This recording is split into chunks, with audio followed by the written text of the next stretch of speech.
He says to you, my daughter, you are always with me, and all that I have is yours. And that's the life that you get to live from. The true reality you have now in Jesus as his daughter is you get to live from that abundance and the inheritance that he is already giving you.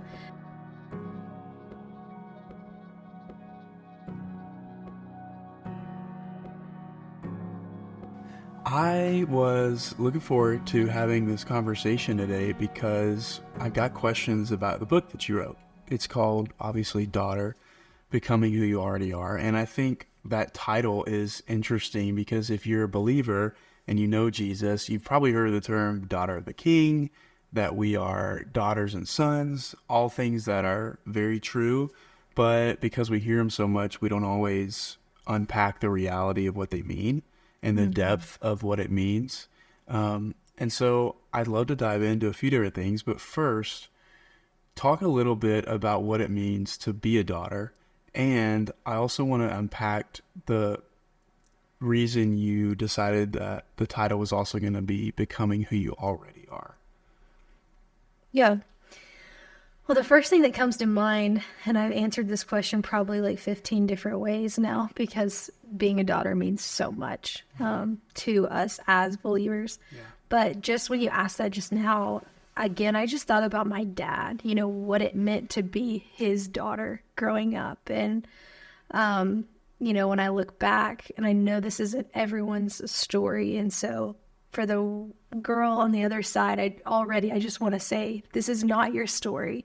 If you've had a completely different experience with your dad, my heart empathizes with yours. I'm as a friend, I would just love to hug you, wrap my arms around you, and also just say that I believe as daughters of our one true Father that we get to have the same story, and that is one of life, true freedom, being truly loved and fully known by him. And but when I think about my dad, I always just have this picture for me and my dad. Our thing was like we would go shopping for my mom on Christmas Eve. That's like a very distinct memory and tradition that we had that was always super special to me. Yeah.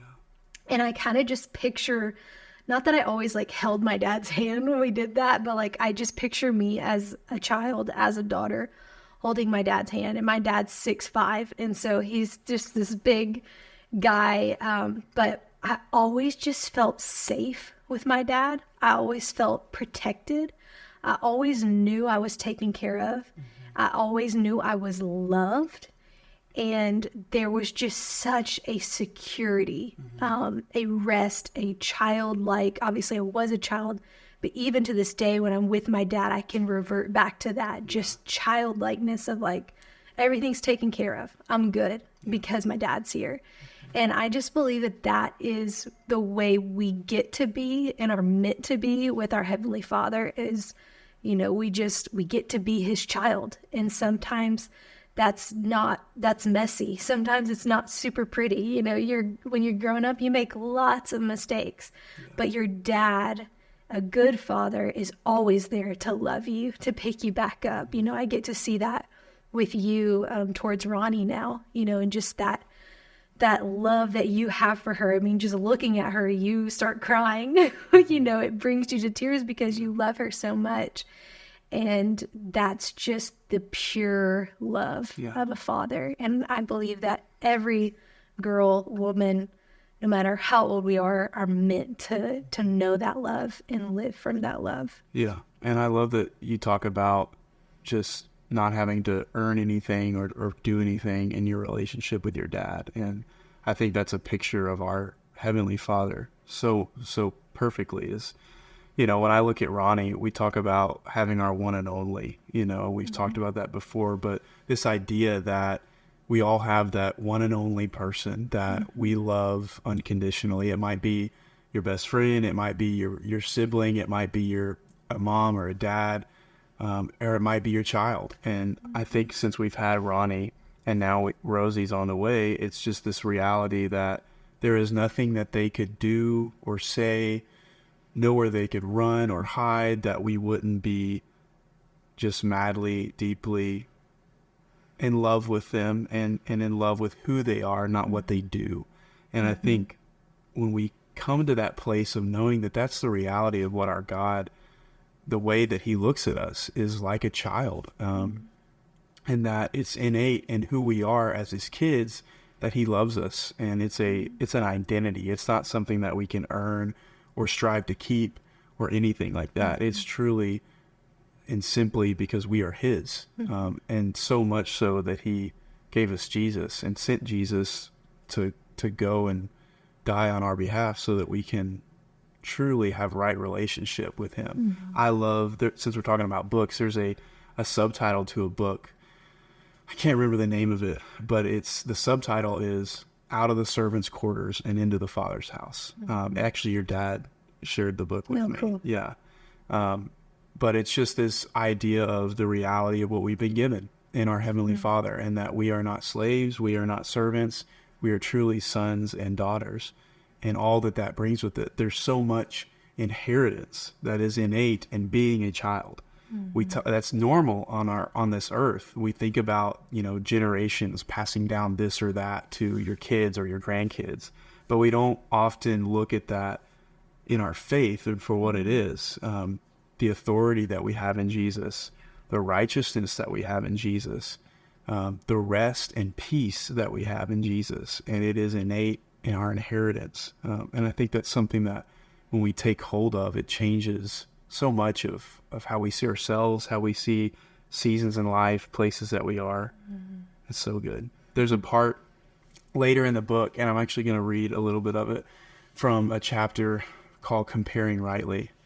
And it starts with, you set your alarm for 6 a.m. 6 a.m. comes around, your alarm goes off, you make it out of bed by 6:30.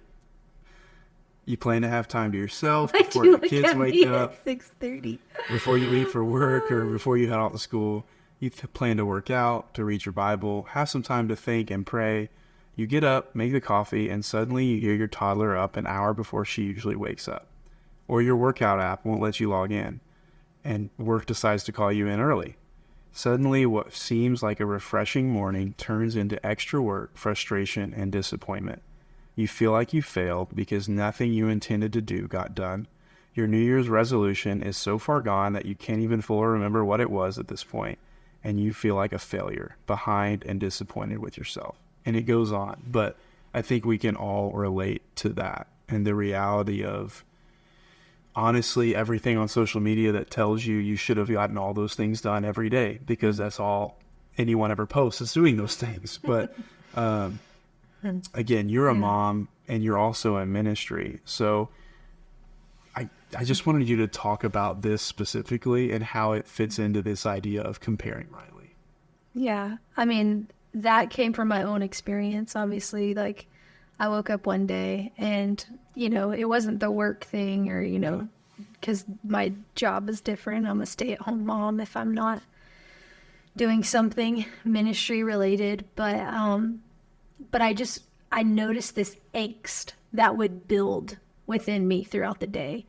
And a lot of times it started from just scrolling and letting, just what everyone else was doing just start to really confuse me with who I was and what I was doing, what I was called to do that day. And the chapter really just goes on to talk about, like, when you don't know what you've been given in Jesus, when you're not aware of that, like, for me, I know it now. Like, I know that he has a wonderful plan for my life. I know that he's faithful and that, that I don't want anyone else's life. I want the story that he has for me. I can genuinely say that I trust that, but that doesn't mean I don't have moments or days where I get distracted and my spirit gets weighed down or my mind gets distracted. And so that's where that came from. And just, if you don't know or you aren't aware of what you have right now, right where you are, through the gift of Jesus and the love that he has for you, it's so easy to feel like you have nothing. Like, suddenly you feel like you literally have nothing. And that's what happens when we look at what other people have comparing it to, something empty. And I always think about like the story of the prodigal son. And I talk about this in the book. That's a story I grew up knowing my whole life, but like it's called the prodigal son story for a reason. The prodigal son gets most of the attention when we talk about it. But the older son stayed close to the father. He served in his fields. He didn't leave. And yet he lived with his inheritance. He lived with everything that his father had already given him, but he wasn't living from it. And what happens in the story is, the younger son goes and blows everything on wild living and everything, and then comes home. And the older son is frustrated when the father throws him a party and throws a coat on him and, kills the fattened calf, has wonderful food for this party. And the older son's like, what the heck, Dad? All this time I've served you, I've worked for you. Yeah. And the father looks at him and says, my son, you are always with me, and all that I have is yours. And I would just say, to you, he says to you, my daughter, you are always with me, and all that I have is yours. Yeah. And that's the life that you get to live from, the true reality you have now in Jesus. Yeah. As his daughter is you get to live from that abundance and the inheritance that he has already given you.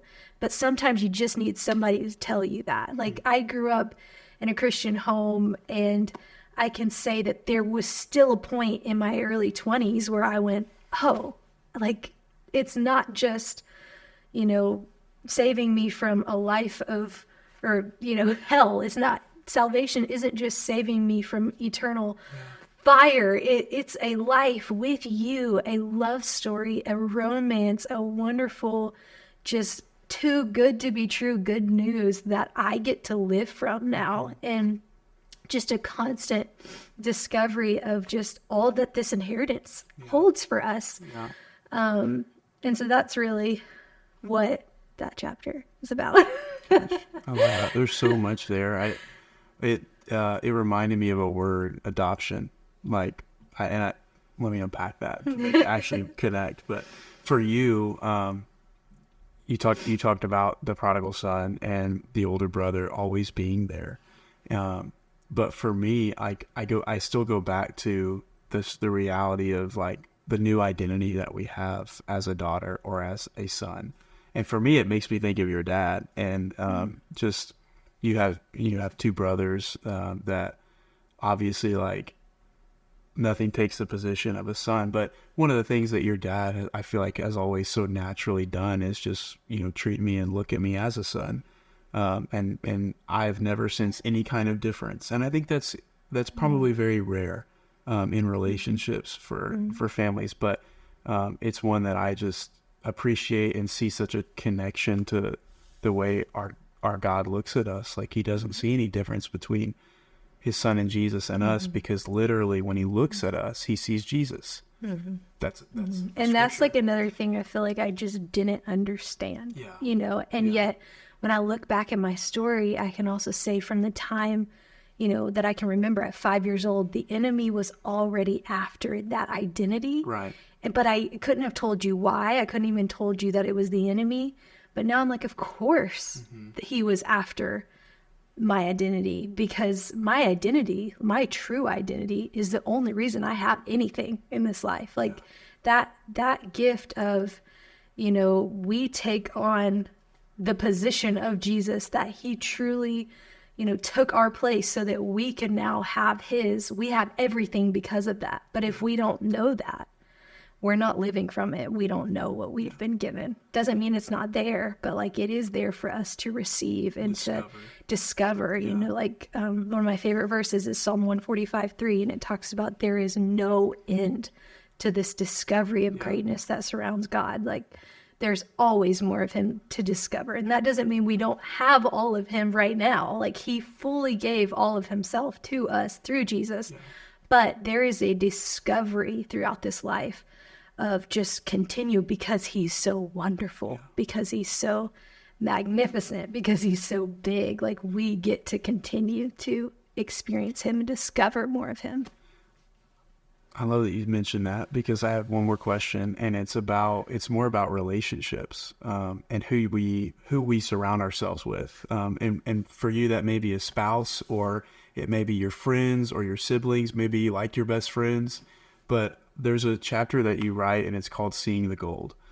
And I love this chapter because I just have a special place in my heart for your friends. And when we were dating and engaged, and now there are a couple friends now that they're married, but you just had an amazing and very unique group of friends. Like, we live in Dallas now, but we love going to Nashville. We love going to Louisiana. And the reason that we're drawn to those places is because of the relationships that we have, the friendships that we have, because they fill us with life. They're life-giving. They remind us of who we are, really who we are in Jesus. But I wanted to talk about, for people that may be desiring either a spouse or believing for great friends, talk a little bit about why your friends are the way that they are, in the sense that they are great friends. There's one phrase that I think always catches my eye in that chapter, and it's carry them to the healer. It's actually a section of the chapter that you write about, but that maybe will prompt some thoughts for you. But my friends in that season really just had such a huge impact on my life. Really helped me begin to live in this new reality that I would say I was discovering of what it truly meant to be his. Something that really stood out, and the chapter's literally called that, was called Seeing the Gold. And my friends would always just, literally every person we saw, like, I started to notice every time we would walk away from them, they would say, they're gold, they're gold. And I remember just having the thought of, like, do you guys say that about everybody? Like, everyone is gold, But of course, like, they were saying it because they meant it. And of course, if they were saying that about other people, they were saying that about me. They were calling me gold. And there was something about that of, like, wow, like, these friends that truly, like, think I'm gold, like, I'm worth gold, like, that is just it just changed my mind so much. And so then, what was your other question? I'm sorry. Well, no, that's great, because I think it leads me to just the reality that they had received the fact that Jesus saw them as gold, as valuable, as treasures. Yeah, really. And then that changed my mind. Yeah, and that even changes how we see other people. Like, sure, nobody's perfect. We have people in our lives that you walk through different seasons with that may be challenging, down to the person you see in the drive-thru. But if you receive the reality of God treasures me, I'm beloved, and receive that not just here in your head but in your spirit, I do think it completely changes how you see everyone you encounter, and honestly what your goals are in your day-to-day. And them even saying that, like, makes me think of how, when you and I met, like, you were walking through kind of just a newness, like, like, you already believed in Jesus, but your mind was being transformed in a new way. For sure. And I remember one day, and I talk about this in the book too, but that one day where you came to the apartment or to the house, and you were, like, just so burdened, and I could just tell your spirit was weighed down, and you were sad, and I could tell there was something, like, troubling you didn't want to tell me. And you came and, like, sat on the couch, and I remember I kept, like, crying. I was like, what is wrong? Like, tell me, did something happen? What is it? And I just remember hearing, like, stop crying, like, just let him be. And that was, like, one of the very first wonderful lessons that God has taught me through our relationship of, like, just listening to him, letting him show me how to respond to you. We have a visitor. And I remember you came and you sat on the couch. You sat on the couch. You sat on the couch, and then suddenly you just started crying, and you were like, You told me what was wrong. Yeah. And I remember in that moment, just the first thing that came out of my mouth was, you can smile. Like you were so weighed down by what you thought you had done and what I wouldn't be proud of. But you need somebody to remind you in that moment that you were gold. Yeah. And I think when we mess up, or when we've gone through things in life that are hard, or things maybe we can't even control, we don't feel like gold all the time. Right.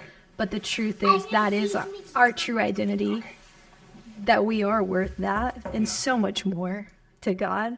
And sometimes we need to be reminded that it's not our performance, it's not how we've acted, or even stuff we've been through, Yeah. You asked me what the other phrase was, and it was carry them to the healer. But that when you were talking to me and encouraging me in that moment, that's what you were doing, is you were calling out who I was and bringing me back to Jesus.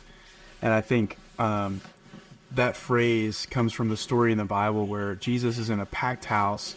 He's teaching and he's ministering to people and he's healing people. And there's a man who hasn't been able to walk for his entire life, but he has friends who literally pick him up and carry him to that house, and they lower him through the roof to meet Jesus. And you have to believe that at that point he was spent. He had no faith that he would be well and able to walk, that he would see the reality of what he had probably believed for a lot in his life and deeply. But he had friends who carried him there. And I think that to me is a picture of what great friends are. And friends that see the gold in you is just the reality that they carry you back to the truth, and that is Jesus. So that's so good. And we've got Princess Rhonny in the house. All right, let's wrap this up. Yeah. So glad y'all listened, and just hope that you know how loved you are. Hey y'all, I'm Laney, and I am so honored that you would click on this video today. I pray that no matter what we're talking about, the conversation, the topic, that you would just know how loved you are by God, that He sees you, that He's with you, and that He truly does love you as His own child. These conversations are probably going to be a little bit raw, a little bit messy, because I don't like to plan a whole lot. I kind of just want it to be real and authentic, and I just hope that through that, maybe you feel like you have a friend that you can relate. Maybe you're in a similar place, or this is a conversation you can revert back to, remember later down the road, that will encourage you in your walk, in your faith, or wherever you may be in life. So if this encourages you, would you just subscribe or share or like, or whatever, all the things that people do these days, and just encourage somebody else if you are encouraged. Hope you have a great day.